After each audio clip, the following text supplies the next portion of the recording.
My husband and his friends thought it'd be pretty funny to leave me stuck in a small Italian town after a fight. Let's see how she gets back." They laughed as they drove away. I never went back. A month later he found me in Greece. I'd already started over by then. "Let's see how she gets back," David laughed, his voice slicing through the evening air as he slammed the car door. Our rental car's taillights got smaller and smaller, vanishing around the bend of the narrow Italian street, leaving only dust and the echo of my husband's friend's laughter. I just stood there, frozen, my mouth still open mid-sentence. The argument we'd been having outside the small cafe suddenly felt pointless because of his unbelievable move. "He's coming back," Zoe whispered to herself, getting curious stares from locals eating dinner at the sidewalk tables. "This is just to scare me." But the knot in my stomach tightened as minutes turned into an hour, and the sky grew dark over the unfamiliar town I couldn't even pronounce. Before we get started, I just want to thank all of you for being here on this journey. If you're into stories about women who find strength in surprising places after betrayal, think about subscribing. It's totally free, and it helps support more stories of resilience and new beginnings. So, let's see how one abandoned woman turned a cruel act into the start of her freedom. When Zoe begged David not to drink so much at lunch, she never thought it would get this bad. His friends, who were college buddies celebrating their annual guys' reunion, and Zoe was reluctantly invited, had totally pushed him to do it. When Zoe suggested they head back to their hotel, "She's always controlling you, man," Mike said, ordering another round of drinks. When Zoe stood up to leave, David followed her outside. His words were slurred, but his anger was clear. The argument turned nasty really quickly, with years of old resentments coming out from both of them. "Your purse has your passport, right?" he sneered before getting into the driver's seat. "Then you'll figure it out. You're so smart, always telling me what to do." Night totally fell as the reality of it all sank in. The charming Italian town that looked so pretty during the day now felt threatening. Zoe counted her cash, €80. Not enough for a flight home, barely enough for one night's stay. Her credit cards were in David's wallet. He'd offered to carry them earlier when Zoe's small purse was too full. Zoe found the cheapest pension she could, a dingy room above a bakery with a tiny bed and a sink in the corner. The old woman who showed Zoe to the room didn't speak English but seemed to get what was happening, patting Zoe's arm sympathetically. "He blocked me," Zoe whispered to herself in disbelief, staring at her phone. 27 calls to David. Every single one went straight to voicemail. Texts went through, but he didn't reply. Zoe tried Mike, then Ben, then all of David's friends who were in that car. All of them blocked her. A shudder went through Zoe as she realized this wasn't just a sudden impulse, but a planned humiliation. Zoe slept in broken fragments, constantly checking her phone hopefully, and then panicking again. By morning, Zoe had talked herself into believing this nightmare would be over. David would come back, say he was sorry, but then blame Zoe for overreacting to his joke. Zoe would be mad, but also relieved enough to just move on, to go back to their perfectly planned life in Boston, where he was a respected architect, and she was his supportive wife who'd given up her own design career to manage their home and social life. But he never showed up. The second day, Zoe made her money last, only buying a panini for lunch while walking all around the town, checking every hotel and restaurant for any sign of their tour group. By evening, Zoe realized they'd just kept going with their trip, heading to Florence without her. On the third day, a nice cafe owner who saw Zoe hanging around outside his place offered her a free espresso and, in shaky English, told her how to get to the local police station. The officer there didn't seem surprised by Zoe's story, like abandoned tourists were common, but his poor English and Zoe's non-existent Italian meant all she got was a filed report and a sympathetic nod. That afternoon, Zoe made the toughest decision of her life. Standing in front of a cramped pawnshop window, Zoe twisted off her wedding ring, the 2-carat diamond David had upgraded on their 5th anniversary, which replaced their original modest band. The shopkeeper offered Zoe way less than it was worth, but it was enough to pay for the next part of her journey, wherever that would be. "America? Call family?" the pawnbroker asked, counting out euros. Zoe nodded automatically, but inside she was coming up with a different plan. Family meant having to explain everything, hearing Zoe's mom say, "I told you so" about David's temper, and facing friends who'd already seen the problems in their marriage that Zoe had worked so hard to hide. The bus station was quiet when Zoe got there, its electronic board showing places she'd only ever read about in travel magazines. An overnight bus to Rome connected to ferries, then other buses, leading to places David and his friends wouldn't even think to look for Zoe, if they ever even tried. Zoe's finger paused over her father's name in her phone contacts. One call, and he'd send money for a flight home. One call, and Zoe would go back to the life she'd built, where she'd slowly made herself smaller to fit David's growing ego and demands. A memory came back, David jokingly hiding Zoe's portfolios when she talked about going back to interior design work. Why complicate things? He'd asked. We don't need the money, and I need you focused on our life. Zoe had just laughed it off back then, but sitting in that dirty station, she saw it for what it truly was, another fence in the pen he'd built around her. Where are you going? Asked the ticket agent, an older woman with kind eyes who'd been watching Zoe stare at the departure board for almost 20 minutes. Greece, Zoe answered, the decision becoming crystal clear as she said it. The furthest coastal village you can get me to. 14 hours later, Zoe stumbled off the last bus of her trip, her body stiff from uncomfortable seats and tension. The smell of salt air and olive groves greeted Zoe as she looked at the whitewashed buildings of a village whose name she couldn't even say. Zoe's phone battery had died somewhere between countries. Zoe's stomach was empty from hunger, and the weight of what she'd done, or what had been done to her, was heavy on her shoulders. Zoe was so exhausted that the edges of her vision blurred as she walked toward what seemed like the town center. 3 days of emotional ups and downs had left Zoe feeling raw, swinging between being furious at David, scared of her uncertain future, and a weird, unexpected feeling that felt dangerously like freedom. Her remaining euros would probably cover 2 nights in the cheapest room she could find. After that, Zoe had no plan, no friends, and no words in the local language except for please and thank you. But as Zoe watched the sunset turn the Aegean waters golden pink, a calmness came over her that she hadn't felt in years. David had meant to teach Zoe a lesson about being dependent. Instead, he'd accidentally set Zoe free. Fosmu, Kira. A woman's voice cut through Zoe's haze, followed by weathered hands turning her over. An elderly face came into focus, with deep lines around kind eyes wide with worry. She spoke quickly in Greek, patting Zoe's cheeks and offering a canteen. The water revived Zoe enough to sit up, though her head was still spinning really badly. She introduced herself as Lena, saying her name again while pointing to herself. Zoe weakly copied her gesture. Zoe. Lena helped Zoe to her feet, her small body surprisingly strong as she held Zoe's weight. She pointed toward a stone farmhouse tucked away among the olive trees and made walking motions with her fingers. Zoe nodded, too weak to resist as Lena slowly guided her up the hill. The farmhouse kitchen welcomed Zoe with the smell of herbs hanging from wooden beams and something tasty bubbling on an old stove. Lena settled Zoe at a worn wooden table, then called out to someone. A man's voice answered, and moments later, an elderly gentleman with a tanned face and silver mustache showed up in the doorway, wiping his hands on a cloth. Nick, Lena said, pointing at him. Her husband gave Zoe a careful nod, his eyes asking questions but not unwelcoming. Lena poured cool water into a glass and put it in Zoe's hands, then followed it with a bowl of simple soup. Zoe's stomach audibly growled as the smell hit her nose, making Lena smile. That evening passed in a blur of broken conversations. Zoe tried to explain her situation using a few words, hand gestures, and eventually, tears. Lena nodded like she completely understood, even though Zoe knew she couldn't possibly know all the details. Nick stayed quiet but paid close attention, sometimes asking questions that Lena translated with gestures. They offered Zoe their spare room, a simple space with whitewashed walls and a narrow bed covered by a handmade quilt. Too tired to argue,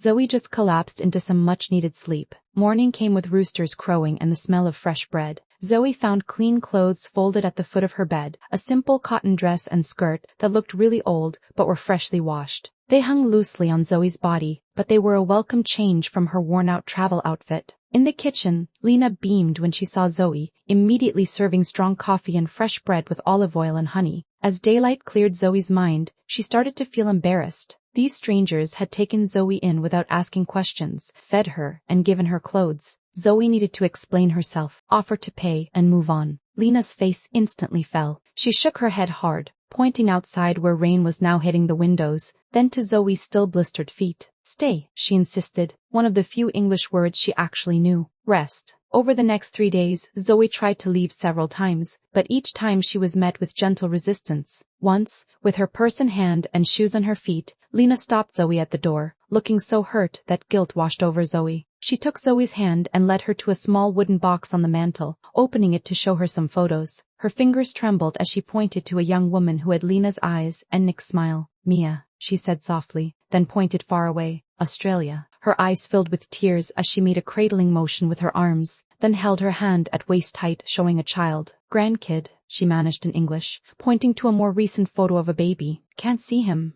Zoe understood then. Lena saw her as a stand-in for her absent daughter, someone to fill the empty space left behind. Instead of feeling manipulated, Zoe's heart ached for Lena's loss. Zoe nodded slowly and put her purse back on the hook by the door. Each day brought new routines as Zoe slowly became part of their farm life. Lena showed Zoe how to collect eggs from the chickens without scaring them, and how to hang laundry so the mountain breeze would dry it perfectly. Nick taught Zoe how to tell weeds from plants in the vegetable garden. His patience was clear when Zoe accidentally pulled up an herb the first time. The work was physical, nothing like Zoe's carefully planned life in Boston, but it was satisfying in ways she'd forgotten about. Zoe's body, used to fancy gyms and strict workout routines, complained at first. New calluses formed on Zoe's hands, and muscles she didn't even know she had ached every evening. But as each day passed, the pain got less, and Zoe got stronger. More importantly, the constant thoughts about being abandoned slowly faded, replaced by the simpler worries of farm work and learning the language. At night, sitting on the small porch while Lena knitted and Nick smoked his pipe,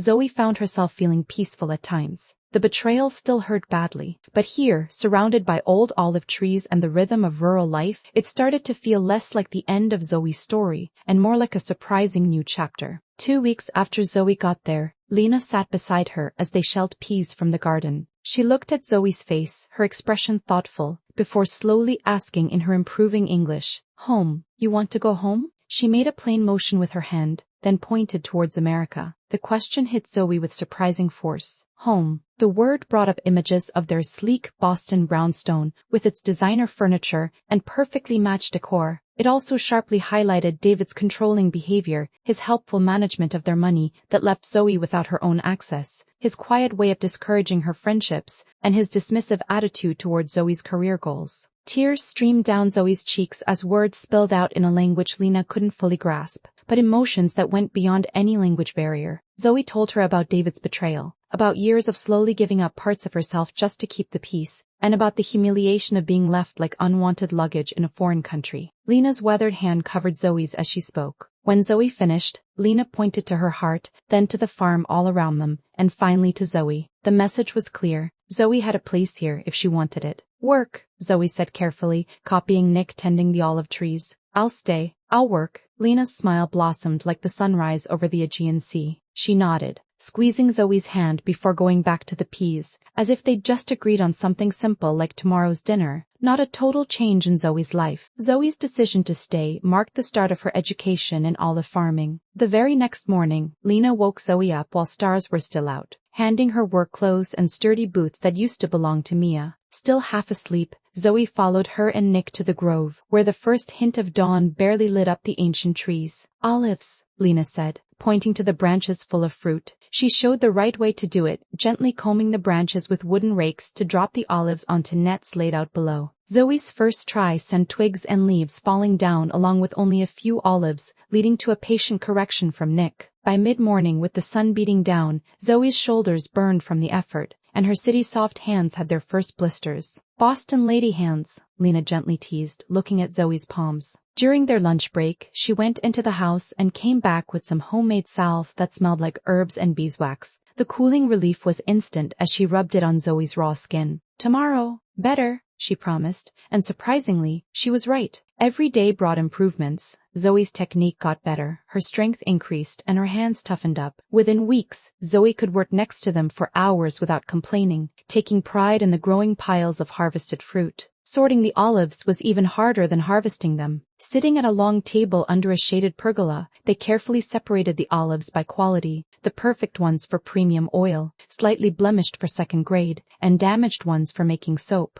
Lena watched Zoe like a hawk at first, correcting her mistakes with gentle nudges. Slowly, her corrections became less frequent as Zoe got better at noticing the small differences. "You learn fast," Nick commented one evening, his broken English getting better along with Zoe's basic Greek. It was the best compliment he'd given Zoe, and warmth spread through her chest with his approval. Zoe's education went beyond the groves and into Lena's kitchen, a place that at first felt intimidating because it didn't have modern conveniences. In Boston, Zoe had thought she was a pretty good cook, able to follow recipes from gourmet magazines for dinner parties that impressed David's colleagues. But Lena's cooking didn't use measuring cups or exact temperatures, just generations of knowledge passed down through hands-on experience and watching. "Watch," she'd say, kneading bread dough with practiced movements. Zoe would try to copy her movements, failing terribly at first. Zoe's first loaves came out of the outdoor stone oven misshapen, either underbaked or burnt to a crisp. Practice, Lena encouraged, breaking apart even Zoe's worst attempts to taste them. Learning isn't a waste. Her acceptance of imperfections felt revolutionary to Zoe. In Zoe's old life, mistakes were something to hide, not steps toward getting better at something. How simple their meals were showed Zoe just how processed her American diet had been. Here, everything came from their land or nearby farms. Veggies still warm from the sun, eggs collected that morning, cheese from the goats down the road. The flavors were fresh and pure, needing little extra beyond olive oil, lemon, and herbs from Lena's garden. Zoe's body changed with this diet and work routine. The designer clothes Zoe arrived in got loose as she lost extra weight, which was replaced by lean muscle. Zoe's skin, once kept up with expensive creams, now glowed from simple olive oil soap and honest sweat. When Zoe caught sight of herself in the small mirror above the bathroom sink, a stranger looked back, tanned, stronger, and somehow more solid even though she weighed less. As Zoe's Greek vocabulary grew, Lena and Zoe found more ways to talk about things beyond just work and food. During evening breaks, she'd bring out her photo albums, pointing to old black and white pictures of her youth in the village. Zoe was surprised to find out Lena had once been a schoolteacher before coming back to her family's olive business after she got married. "You?" she asked, pretending to type on a keyboard. Zoe took out her phone, showing Lena pictures of her interior design projects from before she got married, the career David had just called a hobby. Lena looked at them with real interest, pointing out things she liked and making appreciative noises. "Beautiful. Thinking?" she said, tapping her temple. Her approval of Zoe's creative work brought tears to her eyes. Such simple recognition, yet it was something David had slowly stopped doing as their marriage went on. One rainy afternoon, Lena taught Zoe to knit. Her patience was endless even when Zoe dropped stitches and made uneven rows. Zoe's first finished project was a simple scarf, a bit lumpy and imperfect, but completely made by her own hands. Zoe wrapped it around her neck with more pride than she'd ever felt wearing the designer cashmere David had given her for Christmas. Other handmade things followed, a clay mug Zoe made with Nick's help, and a woven basket she learned to make from a neighbor. Every item represented hours of learning and connection, carrying stories that no purchased luxury item ever could. Zoe's collection grew as her need for material perfection went down. After 3 months of working there without getting paid beyond room and board, Lena approached Zoe one morning with Nick by her side. They took me to the little building where they pressed and bottled their olive oil, showing me the small amount they made from our harvest. "Market day," Lena said, pointing at the calendar. "You're coming." The village market was super busy, with farmers and artisans showing off their stuff while locals and a few tourists checked out the stalls. Lena and Nick set up their simple table, putting out bottles of golden green oil next to olive soap and jars of pickled olives. Surprisingly, they put me at the front of the table, asking me to talk with customers. My bad Greek and their little bit of English led to some confusing and funny moments, but sales kept growing all day. When the market closed, Lena gave me an envelope with euros inside. "Your share," she just said. "Good work, good pay." I looked at the small amount of money, maybe just enough for one meal at the places Greg and I used to go to. But this money was something I hadn't had in years. Independence, earned by me, no strings, no subtle hints about being thankful or doing what they wanted, just fair pay for honest work. That night, I put the envelope under my pillow, sometimes touching it, like I was making sure it was real. During our 10 years of marriage, Greg had slowly taken over our money to make things simpler, leaving me with credit cards tied to accounts he watched. This small stack of euros was the first move toward building a life that was completely mine. As I started to fall asleep, I realized I hadn't thought about Greg at all on market day. My mind was too busy with Greek phrases for selling things and being proud of our products. The space he took up in my thoughts had gotten smaller, replaced by olive groves, cooking lessons, and the growing feeling that I could do way more than he ever let me think. The next week, Lena and Nick asked me to join them for dinner at the taverna in the village square. It was the first time since I'd arrived. Wearing a blouse Lena lent me, I felt a bit nervous as we walked into the busy place. The owner, Stan, gave the couple big hugs before looking at me with curiosity. "Our American," Lena said proudly in Greek, a phrase I now knew. Stan gave a warm smile and showed us to what was clearly their usual table. While eating grilled fish and drinking village wine, Nick cleared his throat and spoke carefully in English. "Alex, we want to talk business with you." His serious tone surprised me. Did I mess something up? Was it time for me to leave? Lena reached over and patted my hand to reassure me, then picked up where her husband stopped. "We're old now, 68, 70 years old. She pointed at herself and Nick. No kids here. Sophia isn't coming back. Nick nodded seriously. We're thinking of retiring soon, in 2 or 3 years. But the olive trees, he gestured broadly, are 200 years old. They need young hands. I held my breath as I started to get it. Lena smiled, and her eyes crinkled at the corners. You learn fast, and you work hard. We'll teach you everything. Then she spread her hands out like she was offering something. The business, it's yours. I was shocked by the offer. They barely knew me. I was a foreigner who'd just shown up in their lives a few months back. But here they were, giving me a future I never even dreamed of. But I don't know enough, I mumbled. The trees, how to press, the business stuff. You'll learn, Nick said firmly. We'll teach you. No rush. That night was when my real apprenticeship began. I wasn't just an extra pair of hands anymore. I was inheriting generations of knowledge. Every morning, Nick would walk me through different parts of their groves, showing me how soil changes affected taste, how to spot early signs of sickness, and exactly when to pick olives from each section for the best oil. Lena focused on teaching me how they kept their business records, which were a mix of handwritten books and simple computer spreadsheets their grandson had set up years ago during a holiday. Her way of tracking money coming in and going out worked, but it was old-fashioned. Spotting a chance to help out beyond just physical work, I spent evenings updating their systems, making digital records that made keeping track of inventory and sales much easier. Look, I showed Lena one night, explaining how to filter the spreadsheet to see which oil types sold best at which markets. Her eyes got wide as she saw patterns in the numbers. Smart, she nodded approvingly. That Boston lady brain is good for business. With their approval, I started making small changes to how we marketed things. Our hand-labeled bottles got new tags with info about flavors and what food they paired well with, which I'd learned from all the cooking lessons with Lena. I made a simple pamphlet about their traditional methods, answering questions tourists often asked at our market stand. My better Greek helped me make friends beyond just Lena and Nick's close group. The pharmacist who gave Lena her blood pressure medicine started stopping by our market stall to chat, not just to buy stuff. The baker's wife invited me to her weekly coffee get-together with other village women, which felt a bit scary, but was an amazing way to learn the local language and customs. Stan from the taverna turned out to be an unexpected friend when he started putting our premium oil on his tables, setting small carafes with our new labels where everyone could see them. Good for you, good for me, he explained with a wink when I thanked him for it. Word got around, and soon 2 other restaurants in nearby towns reached out to us about getting oil for their places. 6 months into my new life, I went to the butcher's granddaughter's baptism, which was my first big village celebration. Standing at the back of the small church, I watched the community ceremony with a lump in my throat. The old priest noticed me and made sure to say hello afterward, speaking in choppy English he'd learned back in seminary in Athens. You've brought new life to Old Grove, he said, his kind eyes twinkling. It's good for the village. Young people leave for Athens, for America. The village needs new blood. His acceptance felt like it took away the last hurdle. After that, I got invited to more things, name day parties, spontaneous beach hangouts, even a village meeting about the summer festival coming up.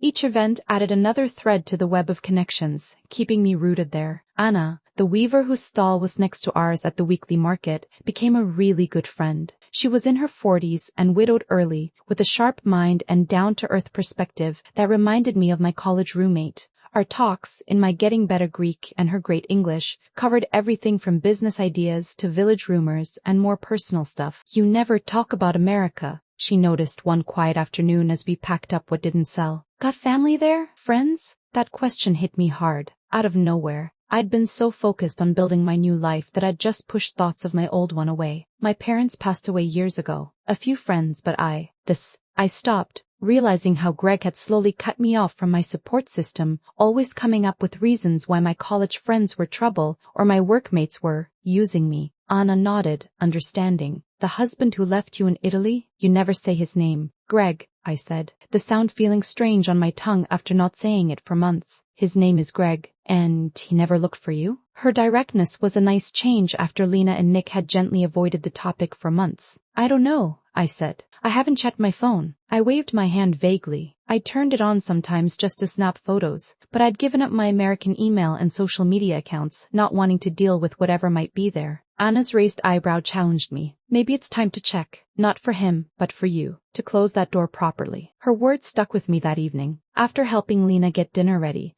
I went back to my room, turned on my old phone, and connected to the farmhouse's basic Wi-Fi. With shaky fingers, I logged into my email account, which I hadn't checked in ages. Hundreds of unread messages popped up on the screen. Scanning the senders, I saw several from old friends, with subject lines that went from casual hellos to worried questions. A wave of shame hit me. I'd disappeared from their lives without saying anything, just as completely as I'd vanished from Greg's. An email chain from my old design mentor caught my eye. Job opportunity, with more and more urgent follow-ups after that. When I opened it, I saw she'd recommended me for a remote consulting gig with a company that made sustainable building materials. The last email, from just 2 weeks before, said the job was still available if I was interested. Before I could even think about this unexpected connection to my old life, another sender made my fingers freeze on the screen, Greg Davis. The subject line was, "I know where you are." The timestamp showed it had arrived just a few hours ago. My heart pounding, I clicked it open. "Alex, it took months and a private investigator, but I finally found you in that remote place in Greece.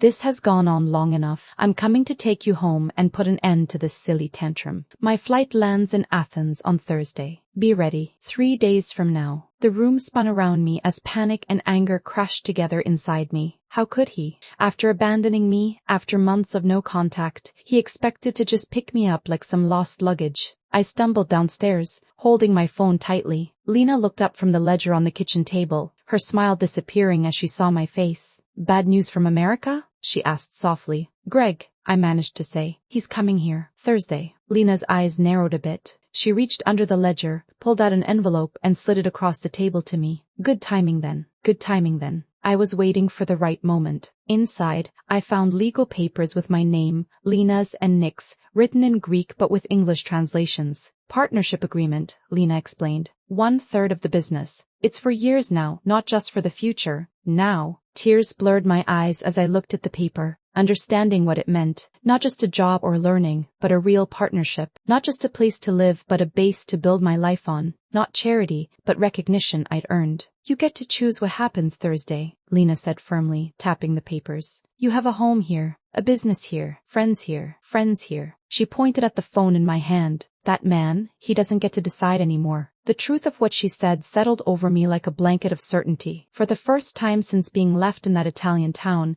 I didn't just feel like I was surviving, I felt anchored. Greg was coming, but he'd find a totally different woman than the one he'd left. The next few days flew by in a blur of getting ready, not how Greg would expect it, no packing or tearful goodbyes, but getting myself emotionally stronger. I went to Kate, the only lawyer in the village, and she helped me write up the divorce papers in both Greek and English. I got in touch with my old design mentor, cautiously saying yes to the remote consulting job. I even emailed friends I'd left behind, giving them quick explanations without apologizing. Thursday came with a perfect Greek summer sky, clear and bright. I was in the processing shed, testing olive oil with Nick, when I heard the unfamiliar sound of a rental car engine, breaking the quiet afternoon.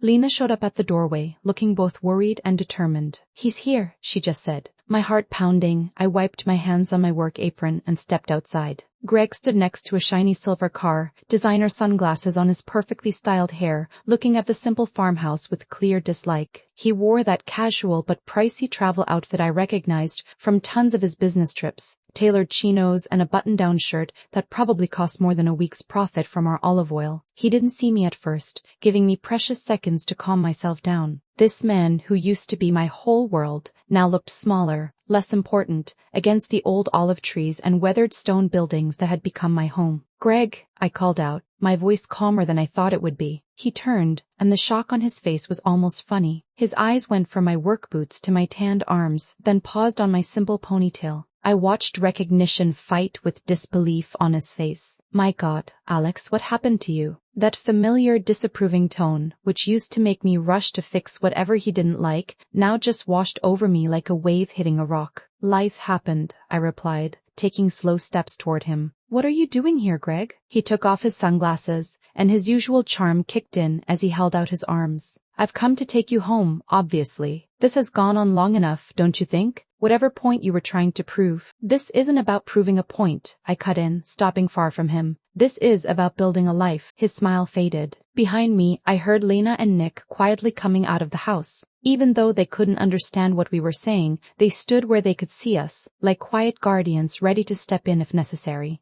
Greg noticed them, and his expression got tougher. Are these the people you've been staying with? Have they been keeping you here? Because if so, they've been teaching me, I quickly said. About olives, about community, about being kind without expecting anything back. I pointed to the olive groves all around us. I'm a part owner now. I have a business here. Disbelief flashed across his face, quickly followed by that condescending look I knew too well. A business, Alex? Come on. You're a designer, not a farmer. You're a designer, not a farmer. Is this like some eat, pray, love phase after our fight? I admit, I shouldn't have left you in Italy. It was a stupid, drunk mistake. I've apologized. Now it's time to come home. You apologized? I repeated. When? In what world is tracking me down and telling me to come back considered an apology? His jaw clenched and his charm vanished. Fine, I'm sorry I left you in Italy. It was immature and wrong. Is that what you want to hear? Can we move past this now? Why did you even look for me, Greg? It's been months. Why now? He shifted awkwardly, glancing at the old couple watching us closely. Can we talk about this in private? Maybe in the car? They don't speak English, and I have nothing to hide from them. Why now? His shoulders slumped a bit. Your parents have been calling, friends asking questions at parties, clients wondering why you're not home when they visit. It looks. He didn't finish his sentence. Bad for your image, I finished his thought. It hurt your reputation. Our reputation, he snapped. Our life together, the one we built over 10 years of marriage. The one you built over 10 years of marriage. The one you built, I shot back. The one where I slowly became nothing more than an accessory to your success. Tell me, Greg, did you even notice how unhappy I was before Italy? Did you even care? His expression turned dark. We had a good life, Alex. A beautiful home, financial security, respect in the community. What else could you possibly want? Purpose, connection, control over my own choices.